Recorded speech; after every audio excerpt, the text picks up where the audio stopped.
Scrappers, Tom from iScrap, and we're going to answer more questions that have been asked to us over the months or years to give you a better idea on what's going on.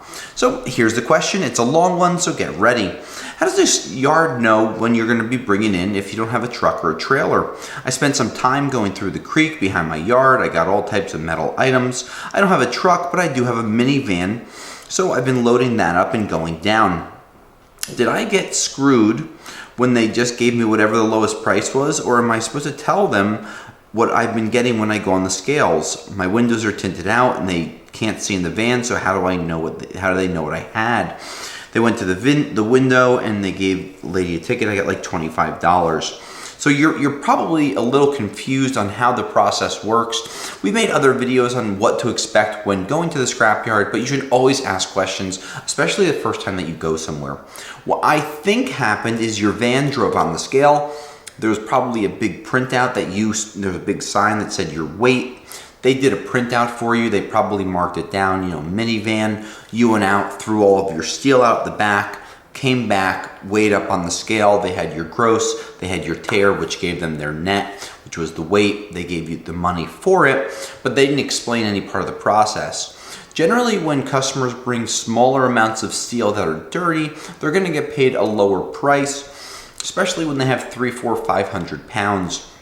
You have to figure that scrapyards are not making a lot of money on steel. They're more concerned about moving a lot of material, so it might be one of the reasons that you were treated that way. But if you're uncomfortable, always ask your scrapyard. This way you know what's going on for next time.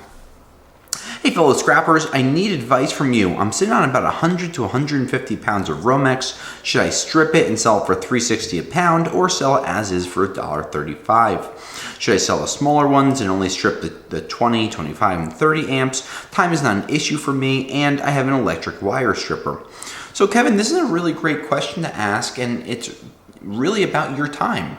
If time is not an issue and you have a machine, we suggest stripping it. You're going to make more money.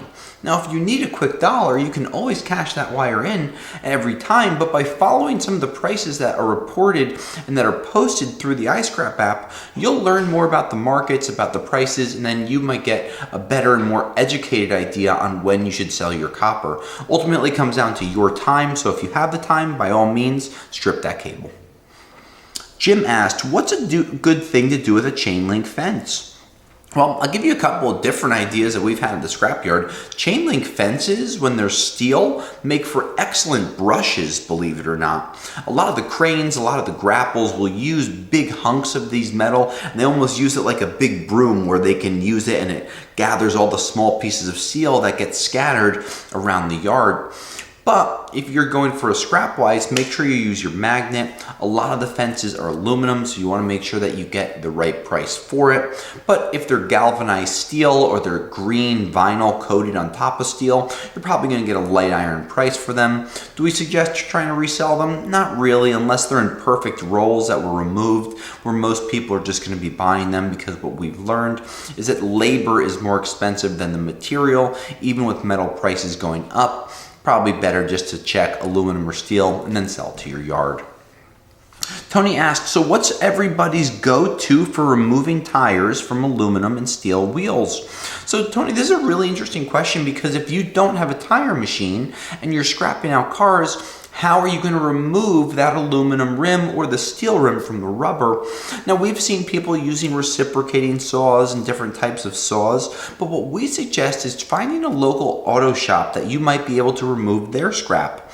Maybe in return for some of the material that you move for them, if you're able to save up 4, 8, 12 rims at a time, they might be able to pop those rims off much quicker and much more clean for you. They also might be able to recycle the tire for you. You might pay them a couple of bucks, but it's still worth more than you having it floating in your car or your house. But if you don't have the ability to remove them, most scrapyards that I know don't want them as is, because it's more work than needed.